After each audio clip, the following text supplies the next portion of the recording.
En esta mañana quiero invitarles a leer en el libro de Apocalipsis. Apocalipsis en el capítulo 2.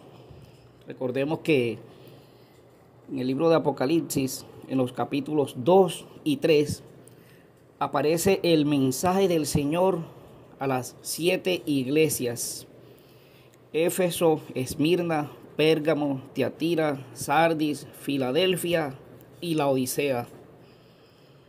Estas 7 iglesias tienen 3 aplicaciones. Uno, una aplicación literal, porque fueron iglesias que existieron en los inicios del cristianismo. Es un mensaje directo a estas iglesias y a los miembros que estaban en ella en aquel tiempo. Otra aplicación, una aplicación histórica, y es que las 7 iglesias describen la historia del cristianismo desde sus inicios hasta cuando Jesús venga.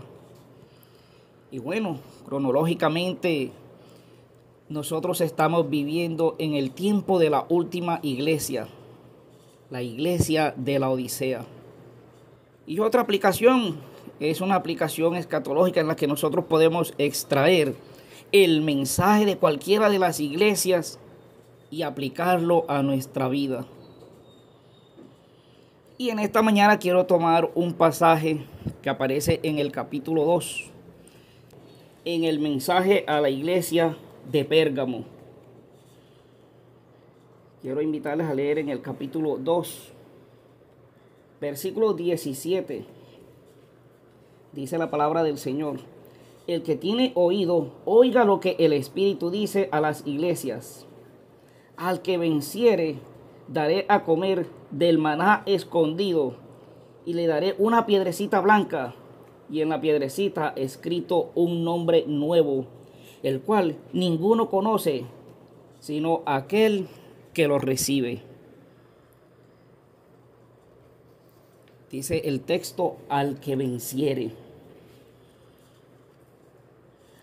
La palabra vencer en este pasaje es la expresión nikao.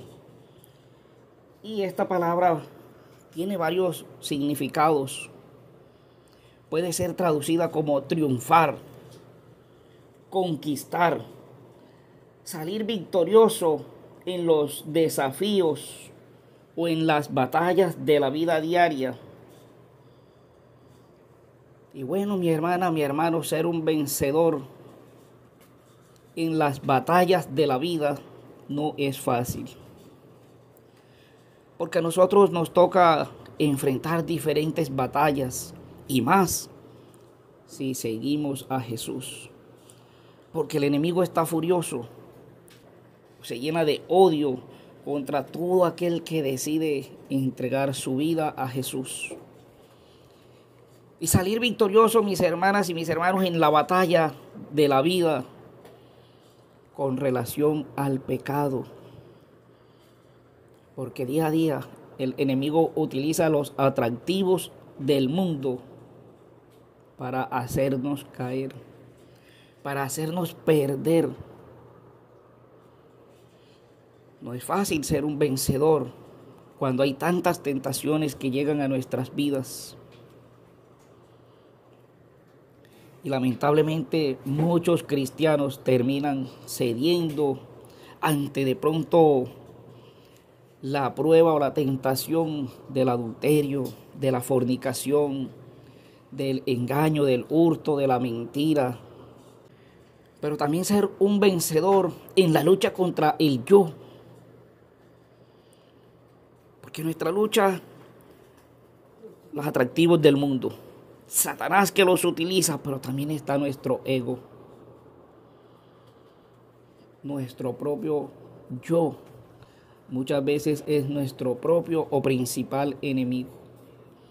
Y no es fácil ser un vencedor del orgullo, del resentimiento, porque hay muchos corazones resentidos. Pero el texto dice: al que venciere.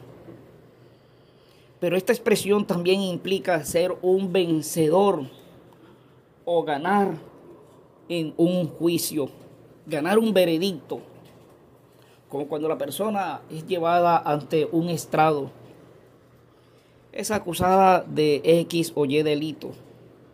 Bueno, y comienzan a presentarse las pruebas, comienza el juicio, hasta que de pronto el juez determina absuelto de toda acusación o inocente de las acusaciones. Y bueno, la persona que está procesada en ese momento celebra porque ha ganado en un juicio. Y esta misma expresión hace referencia a eso, a salir victorioso o ganar un veredicto en un juicio. Y nosotros sabemos por las Sagradas Escrituras que nos dice en la segunda carta a los Corintios, en el capítulo 5, versículo 10, dice: porque es necesario que todos nosotros comparezcamos ante el tribunal de Cristo, para que cada uno reciba según lo que haya hecho mientras estaba en el cuerpo, sea bueno o sea malo. Todos nosotros pasaremos por el juicio divino y nos tocará dar cuentas a Dios de las cosas que hicimos en público como en secreto. Recuerdo que hace años conversaba con un muchacho y este muchacho me decía: Dios está en todas partes. Le dije: claro, Dios es omnipresente.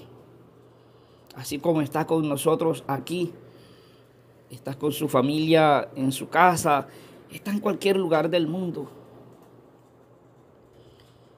Y él me decía: y lo que yo hago en otro pueblo, Dios lo sabe. Y dije: sí, Dios lo sabe. Aún en secreto, aunque acá en la iglesia donde yo asisto no lo sepan, podemos ocultarnos de los seres humanos, pero de Dios no podemos ocultarnos. Era que este muchacho cristiano, que todos los domingos iba a su iglesia, estaba cometiendo fornicación en otro pueblo. Pero de todas formas, tanto él como tú y yo pasaremos por el tribunal de Cristo y daremos cuentas de lo que hagamos en público o en secreto. Y el pasaje sigue diciendo: al que venciere, le daré a comer ¿qué? Del maná escondido. ¿Cuál es ese maná escondido?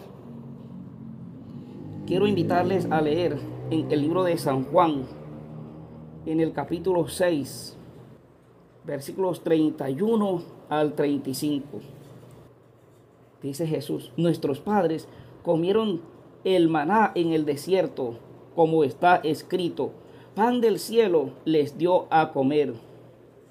Y Jesús les dijo: de cierto os digo, no os dio Moisés el pan del cielo, mas mi Padre os da el verdadero pan del cielo.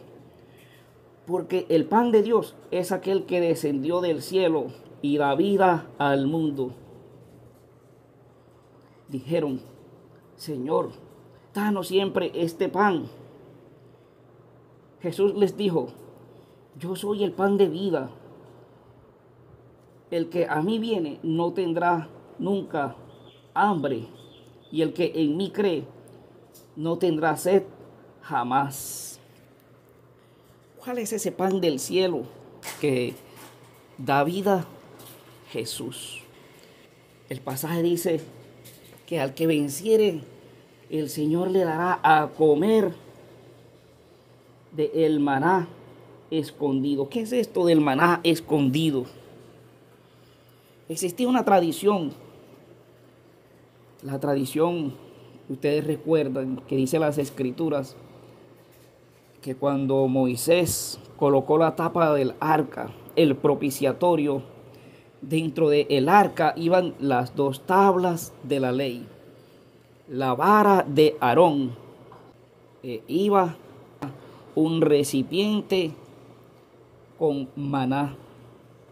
Y muchos pensaban o tenían la idea tradicional que cuando el arca apareciera y viniera el príncipe libertador, el Mesías prometido, restauraría la nación y les daría a ellos a comer de ese maná escondido.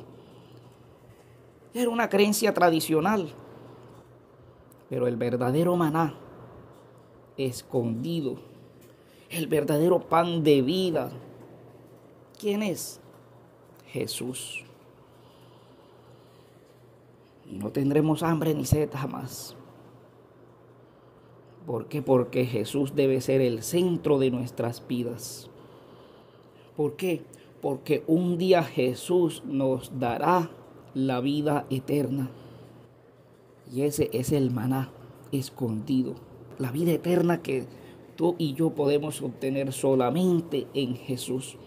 Pero debemos, así como los alimentos ingresan a nuestro cuerpo y hacen parte de nuestra vida, Jesús debe entrar a nuestras vidas y hacer parte de nosotros. Y el texto continúa diciendo, y le daré una piedrecita blanca. ¿Y le daré qué? Una piedrecita blanca. En la antigüedad han existido diferentes versiones para interpretar el significado de esto. Pero recordemos que el contexto viene hablando del juicio o el texto. Todos compareceremos ante el tribunal de Cristo. Nicao hace referencia a ser vencedor en un juicio. Y es que en la antigüedad había una forma de absolver o condenar a una persona. ¿De qué color quieres que sea tu piedrecita? Si la persona era inocente, el jurado mostraba una piedra blanca. Ese era el veredicto. Pero si la persona era culpable, si la persona era condenada, mostraban una piedrecita negra en señal de culpabilidad. ¿De qué color quieres tu piedrecita? ¿Acaso queremos una piedrecita negra o una piedrecita blanca? Si nosotros seguimos siendo guiados por el yo, por el ego, nuestra piedrecita va a ser negra. Si tú y yo nos dejamos llevar por las cosas del mundo y caemos fácilmente en las tentaciones, entonces nuestra piedrecita será negra. Pero si tú y yo nos aferramos a Jesús, dice el apóstol Santiago, someteos pues a Dios, resistid al diablo y huirá de vosotros. Someteos pues a Dios, resistid al enemigo y el diablo huirá de vosotros. ¿Queremos una piedrecita blanca? Sometamos nuestras vidas al Señor. Es decir, entreguemos nuestras vidas al Señor. Por nosotros mismos, puede que venzamos algunas tentaciones. Puede que vamos a resistir ante las pruebas en algunas tentaciones por nosotros mismos. Sí, es cierto. Pero eso no es lo que nos da la salvación. Pero más adelante corremos el riesgo de caer. Pero eso nos da el riesgo de perdernos porque no hemos entregado nuestras vidas a Jesús. Y el boleto o la llave para entrar al reino de los cielos es Jesús. No son mis buenas acciones, no es mi forma para resistir las tentaciones. La llave o el boleto para entrar al reino de los cielos es Jesús. Y tú y yo debemos entregar nuestras vidas a Jesús. ¿De qué color quieres tu piedrecita? Hoy meditemos en eso. ¿De qué color queremos nuestra piedrecita? ¿Blanca o negra?